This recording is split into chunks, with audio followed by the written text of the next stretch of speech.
Before we begin, a quick note. This interview has a lot of visual discussion, and there is a video version of this available on Patreon and on YouTube. Check the links in the episode description. Hello folks, Dominic here. As promised, here is a short interview with Dr. Peter Lacovara to discuss the coffin of Sety I. The king's casket, discovered in the Deir al-Bahari cache in 1881, was probably not his original burial case. The king seems to have travelled somewhat and wound up in a borrowed container. To explain the evidence for this and where the coffin might originally have come from, Dr. Lacovara joined us for a brief discussion. I hope you enjoy.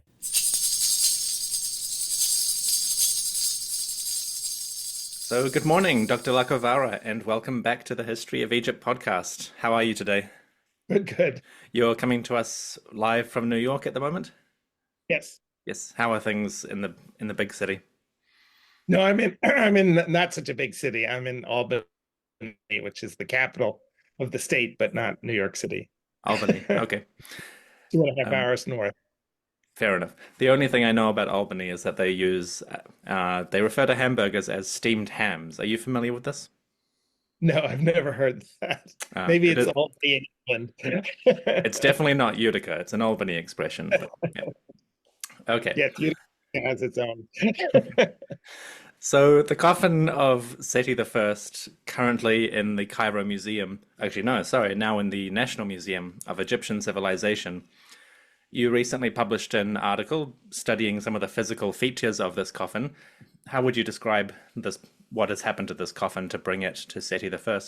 Okay, well, it's interesting. It's an interesting story because what happened was somebody had posted a picture on Facebook of a reconstruction of that coffin made to look like Tutankhamun's coffin with a striped NMEC.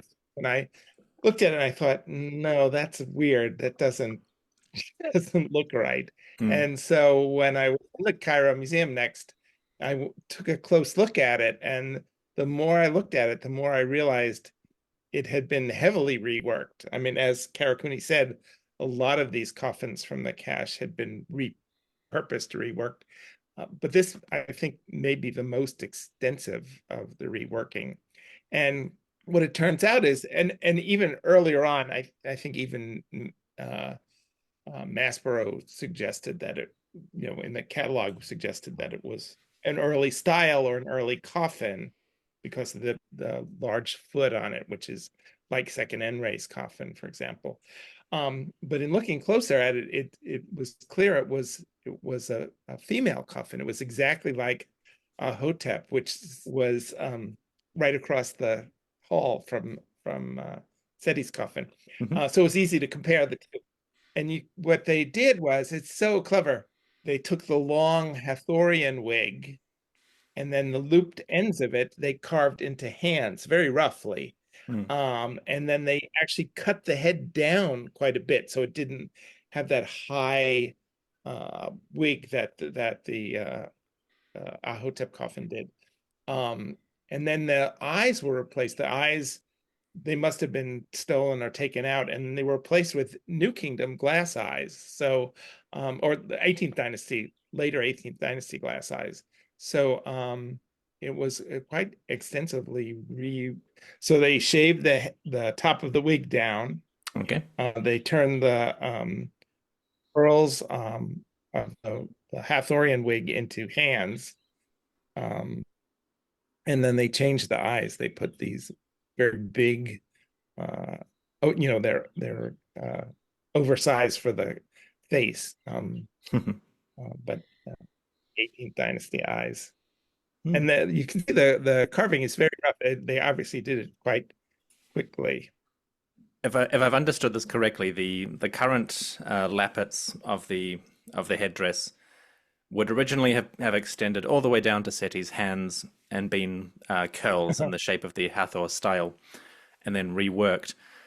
Does that leave, in your examination of the close up or the high resolution photos, which aspects of the headdress reveal that recarving? Is it irregularities? Is it sort of shavings or damage? How do you discern that in the close detail? you can see that they're very roughly carved in the way they're done, and they're clearly carved out of something else. Mm. They're on the same plane, the ends of the lappets or the reworked lappets, and they're Okay. also a little bit off kilter. And Hmm. Okay. And for my listeners, I'll do my best to find a photo that has the right lighting where you can see that clearly, because depending what you're looking at online, it can be very hard.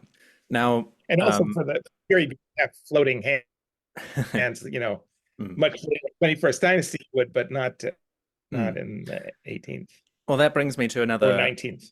point that you raise, which is the hands themselves and the sort of the carving into pseudo arms or elbows around those hands. In the second half of your article, you go on to provide some hypotheses about who the coffin may originally have belonged to. Without getting too much into the weeds on it, first of all, who do you think it originally belonged to, and how can we be confident of that particular identification? Well, I'm not. It's just a suggestion, so I'm not 100% sure. But what I found most interesting about that was that and I've suggested this elsewhere previously, but the Ahotep coffin that's in the museum now, that's similar to the original Sety form. There's been an argument because, of course, from the Deir al-Bahri cache, there's the large coffin inscribed for Queen Ahotep. And so there's been a debate as to whether there's one or two or three Ahoteps. And but what's interesting is that, and other people have suggested this too, and I agree with them, that the coffin of Ahotep from Ra Naga, the one in the museum that's all gilded, could have been the inner coffin that went with the large coffin from Deir al-Bahri of Ahotep. They don't quite fit, but it could have been an error in construction, which has happened in ancient Egypt before. And so what this then could be, since we now have a second example of a female coffin like the inner coffin of Ahotep, it could well be an inner coffin made for Moses Nefertari, who has a similar coffin to the outer coffin of Ahotep. So suggesting that this, of course, both of those then are similar sets to the later set of Married Amen at Thebes, which shows that there was a tradition of sets exactly like that.